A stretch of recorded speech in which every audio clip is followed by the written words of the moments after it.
The yoga that great master Baba Sawan Singh taught, which I practiced and found very useful, is also yoga, but it's called Surat Shabd Yoga. Surat Shabd Yoga means Surat is attention, Shabd is sound, and to put your attention on the sound and have union. Now this is in a little bit misunderstood by people. That's Surat Shabd Yoga. What is the idea of putting your attention on a sound? Wouldn't you like to put attention on yourself? Wouldn't you like to put attention on where you belong? Wouldn't you like to put attention on God? What is this business of putting your attention on sound? But the theory behind this is very simple, and I want to explain that today, because the Surat Shabd Yoga worked for me, and that's why I'm sharing this information with you. Shabd means sound. It can be spoken sound. It can be Shabd that he sang a song, it can be called a Shabd. I am talking to you, I am talking in Shabd. The word Shabd is just a meaning that something that can be heard by us. It is audible, and that is why we call it Shabd. But this is not merely an expression of a sound or a word. When you look at the spiritual literature of all religions, you find mention of it there. In the Christian Bible, John's opening verses in the Gospel says, in the beginning was the Word, that's Shabd. In the beginning was the Word, and the Word was with God, and the Word was God. All things were made by Him, and nothing was made that was not made by Him, all reference to the Word. The Bible has placed the Word ahead of God, as if the God was also made by something that is audible like a word. In the Rig Veda of the Hindu literature, the four Vedas deal with all aspects of human life. The Rig Veda deals with the spiritual side of it. In the Rig Veda, the entire creation is supposed to have come from a nad.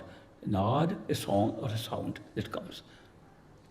In Islamic literature, they talk of Bange Asmani, that is a sound coming from the sky, or Isme Azam, the highest name. When you see this, we realize they are also talking of a sound. Every religion, the founders have emphasized the importance of something that is audible. You can call it sound, word. Some have called it the music of the spheres. So all this show that this gets reference to something that is just a sound in various forms. And that is why, what is the great importance? Why talk of sound rather than power, energy, things like that? So I'll explain that, what that really means, and why, how it has to be practiced.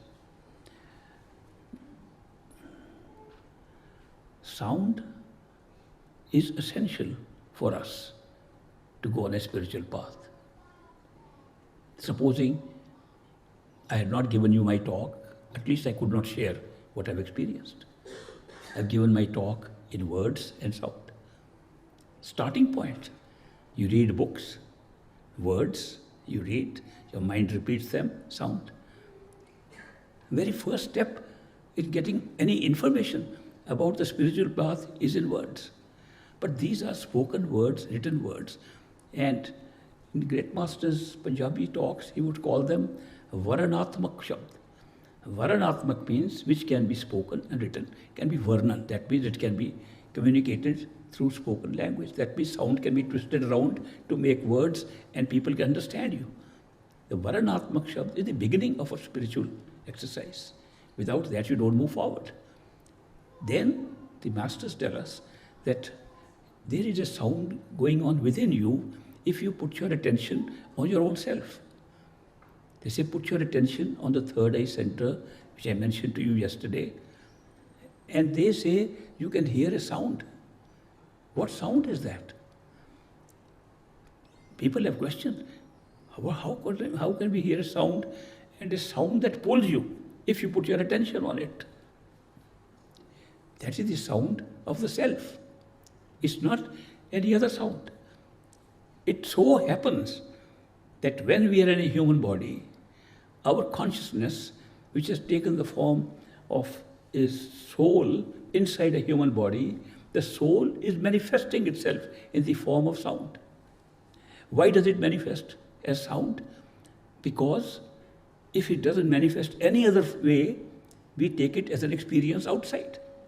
There's a big difference in experiencing sound from outside, including Varanatmak sound, and experiencing sound that's coming from your own self.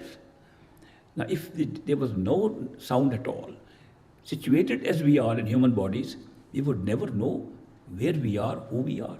It's a very easy way to identify that we are somewhere as a soul, as a life force, sitting somewhere in our head, and that is emitting a sound. It's not a sound coming from anywhere else.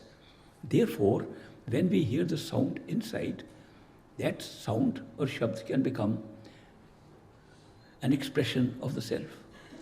We do not hear sound just for the sake of hearing a sound. It just so happens that the one sound, not all sounds, one sound comes from our own self, our own consciousness, as it is sitting in a human body in a wakeful state. It will be like it is surrounding you. That is surround sound. That you can feel it's all around you. Sometimes you can feel it's all around you only inside. And when it starts pulling, you become less aware of the body. It looks like surrounding you all over, and surrounding all even outside of yourself.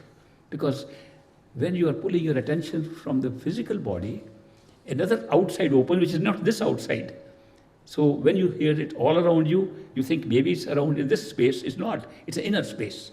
So the inner space opens up like a new sky. And that is why the sound looks like a surround sound. And it has a very strong pull if you put your attention on it.